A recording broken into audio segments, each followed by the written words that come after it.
Hi. So it's my intention to share the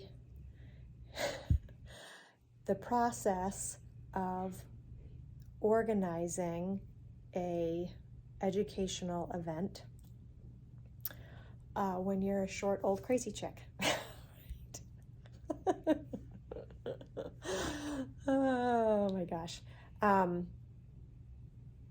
yeah, and my intention for doing that is to show you that you don't have to be, an expert. I'm not a party planner. I'm not, I'm not a project manager. Um, I'm not an integrator. I'm not a type 1 on the Enneagram. Uh, I don't have skills, right?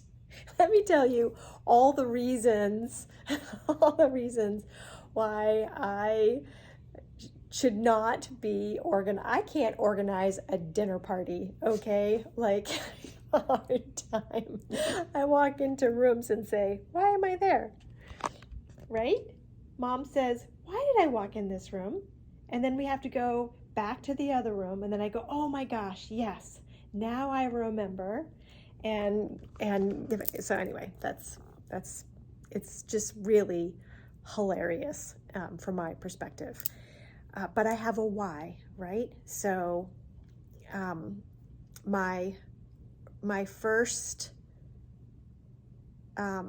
in-person conference, I was going around to all of these conferences, like the Massachusetts Child Advocacy Center, Massachusetts Child Alliance, the Maine Children's Trust, Thistle Farms in Nashville.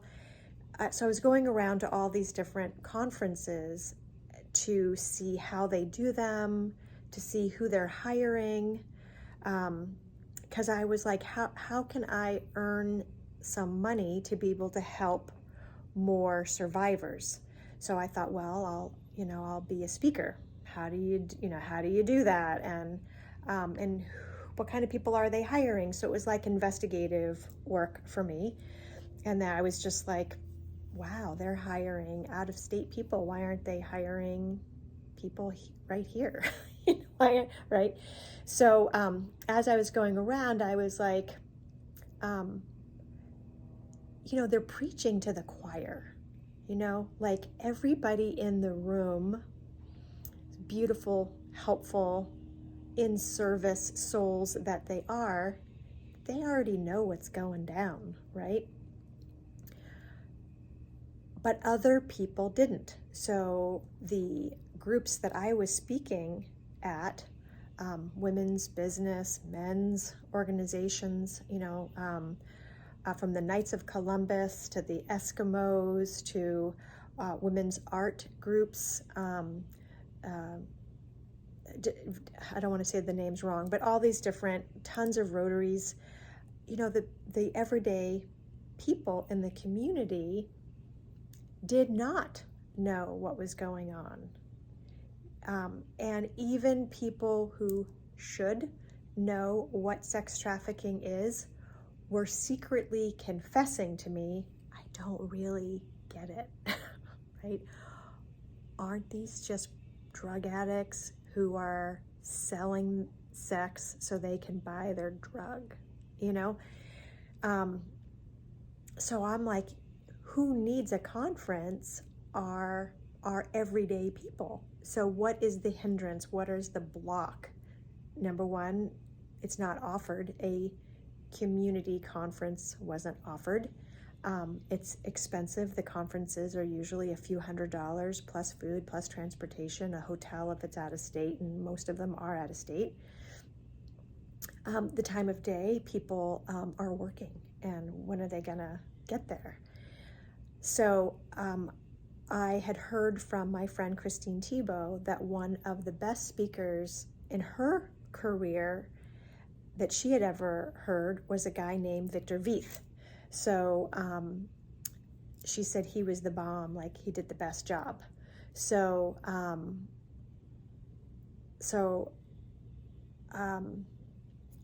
I reached out to Victor and said, hey, I don't know how to do this, right? But I want to, I want to. How much does it even cost? Is it like $80,000 or something? Like, how do you do it? And so he said, when's the best time of year to be in Maine? And I said, September. That's my favorite time of year to be in Maine. September, October. It's fabulous here. So he said, okay, let's pick a date. And so we picked a date. And then, how many days should it be? Should it be a 1-day conference, a 3-day conference? And we talked about that. And how, he guided me through the whole thing. And we decided a 3-day faith-based conference on child abuse. And I raised the $25,000, and I had to chase, man. I had to chase that money. And then helpers showed up. Heather Burke was on my board at the time before she moved to Florida, and she was fantastic. And she had a friend named Ingrid. Ingrid Petty was like the bomb when it comes to project management. Shay Bellas from 19 Oaks, she stepped up to the plate. And then Meg Hatch from the Child Advocacy Center. And we just put this thing together, and it was remarkable. It was so cool. I got Tony, an elementary school teacher, to bring his little kids, and they sang my favorite song, Superhero. I was like, that was so cool. And we hired a band, and we hired food trucks, and Gary Richardson played acoustic guitar. So in the morning when people came in, there was water and snacks, and they were serenaded with acoustic guitar when they came in, and that was wonderful. And then, we learned a lot. We educated, 350 people or something. And then the next one was virtual, and that was a year ago, last March. That was 2019, so 2020. We did a virtual, and we said, okay, what's the most important thing? Well, child abuse. We need to really help with child sexual abuse, child abuse, how to identify it on Zoom because the pandemic had hit, for teachers, social workers. So how do you identify? How do you disclose? How do you collect evidence? How do you prosecute? The whole thing. It was amazing. We had 690 people on that one. That was just amazing. The first one was $25,000. The second one was $10,000. And then this past February, we said, okay, I said, we need to do trauma. People are freaking traumatized, vicarious trauma everywhere. The past 2 years have been crazy making. We need to talk about trauma. So that one, we collaborated with the Maine Department of Education, the Maine Center for Safety, and brought in the Cumberland County Child Advocacy Center, another virtual, and that was okay. It wasn't the big 300 and however many. It wasn't as well attended as I thought it should have been. So I was a little disappointed, but still, and again, brought in national experts, virtual, over 3 days. And then I was thinking about, okay, what is the next thing to do? What is the next most important topic, right?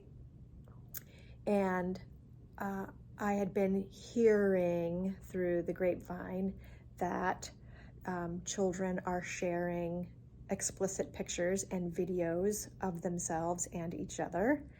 And so that was sort of in the back of my mind. But then I got a call last week from a faith-based organization, and they said, hey, we got 12 to 15 schools across Maine. This is an issue. Would you please do a one-day seminar, either late spring or early fall, for our parents, teachers, and staff, and simultaneously do a training for the kids? So I said yes, and then I reached out to my people in school safety and said, hey, what do you think? And they said, we think this is great. This is a significant issue. And the child advocacy centers were like, this is a significant issue. Do you think that this faith-based organization would be willing to make it public? And could we record it? And what do you think? And phone calls and emails started going like crazy over this last week. The faith-based organization said, you can use our buildings. We're going to do this at this school. We're going to do it at this hall, free of charge. It's open to the public. There won't be any sort of religious anything. You can record it. You can live stream it. You can do the tables. You can have your guy serenading people. I called my Friends with Zero Abuse Project and said, hey, who do you have? I reached out to two comedians. First, I reached out to Karen Morgan because she's the funniest mom. So my two thoughts were, this is serious, this is heavy, this is serious. What can we do during lunch break? So the kids will be Friday on one of the two dates that we've identified as dates to shoot for. So Friday will be kids for 90 minutes, and then Saturday will be for the grown-ups for like 4 to 6 hours. And we'll have food trucks, and the afternoon, I thought we need to bring some levity. We need to be able to have a sense of humor. And I thought, boy, Karen Morgan could be great, or Bob Marley, and like get people laughing, and just like parenthood and crazy times and COVID and, so I reached out to both. Karen can't do it. She'll be out of state. I'm hoping Bob Marley will be able to. And now I'm reaching out to, the highest and best people I know. So each segment will be 45 minutes, and then there'll be 15 minutes of question, answer, go to the bathroom, whatever. And the next one, so for the first segment, so they come in the morning, there's coffee, there's tea, there's water, there's little snacks. Hopefully Gary will be playing his guitar. People will find their seat, talk to each other. There'll be vendors. And I say vendor, but nobody's selling anything. It is community resources that deserve to be seen and known about. So we'll have those. And then we'll start off with the right person who will hold up a computer, an iPad, an iPhone or smartphone, and some sort of gaming device, and say, okay, let's talk about this technology and how it's amazing and how it's also can be used for lifelong ramifications, right? And go through, just like Vince Lombardi, the famous football coach, would do his spring training with his seasoned football players, and he would start off every spring training with holding a football and saying, this is a football, right? So 101, just like for grandma who doesn't even know how to text, right? Like start there. And then each segment would build on the next segment, right? It would build on each other. So at the end of Saturday, people will totally understand technology and how it works, including gaming, what happens when you press delete. It's not actually deleted. What apps on a phone, what games are the ones that offenders tend to use the most, because there are favorites for offenders. Like, this is a great app. This other app has more predator blocks, so they don't use that. So really just laying that out, like people will walk away with concrete. If your child has this app on their phone, take it away. If they have this app, it's okay, but here's how you do, they don't even know how to do parental controls, right? So be able to go through the whole thing. And how to open up a whole new dialogue with their kids about technology. What are other parents doing? What are some best practices for keeping each other safe, right? Best practices for keeping each other safe. That is the goal, that kids will not take naked pictures of themselves and share it, because once they do, it is never gone.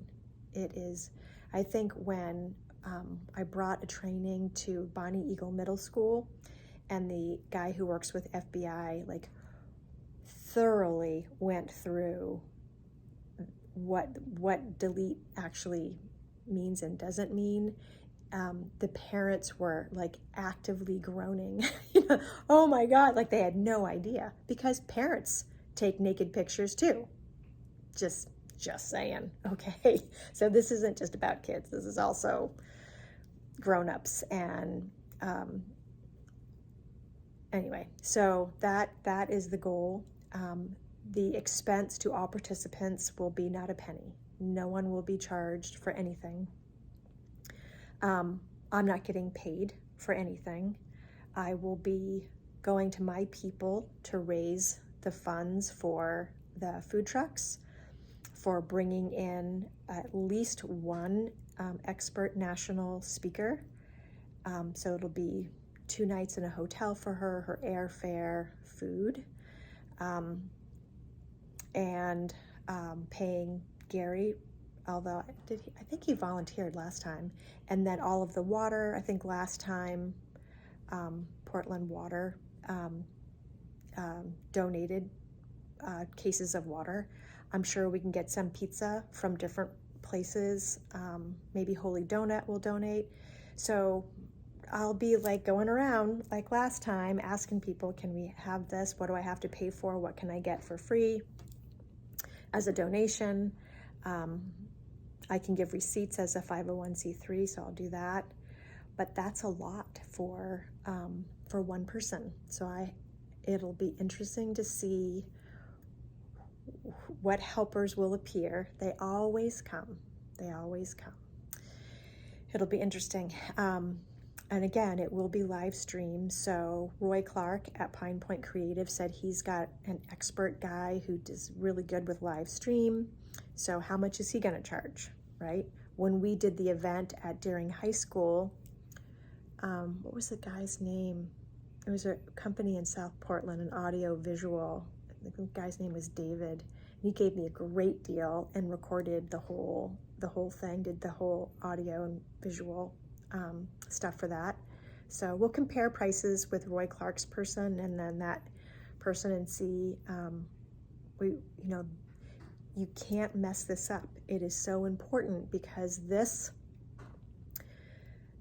event, this training, is going to be used for faith-based schools and secular schools across our state. So they need to be incredibly educational and entertaining speakers. You need to be able to easily hear them and understand what they're saying. There needs to be concrete takeaways. It needs to be excellent. It needs to be excellent. So meanwhile, like, I'm trying to talk to people and I don't know how to get on Google Teams. I don't know how to get on Microsoft Teams. My phone, I forgot to turn off and on, and people couldn't hear me and there was a delay. So like I said, like, I suck at this stuff. I suck so bad. I just have to take a breath and keep moving forward and say, okay, what can I do? Right? What can I do? So that's what's going on. 20 minutes. I'm going to have to turn this into a YouTube to share it because it was too long. But anyway, you're caught up. That's what's going on.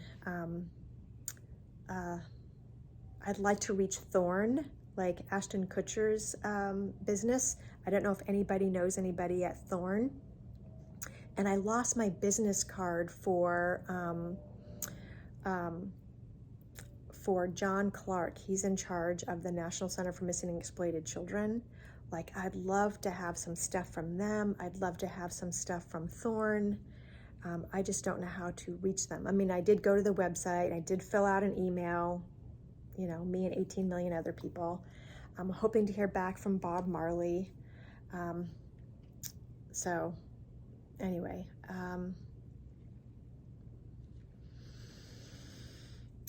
and it looks like October. So that's it. That's it. This is exciting, and it needs to be the best. It needs to be the best, because when it is the best, then more people will watch it, more people will learn, and we can save even more kids. And that is the bottom line.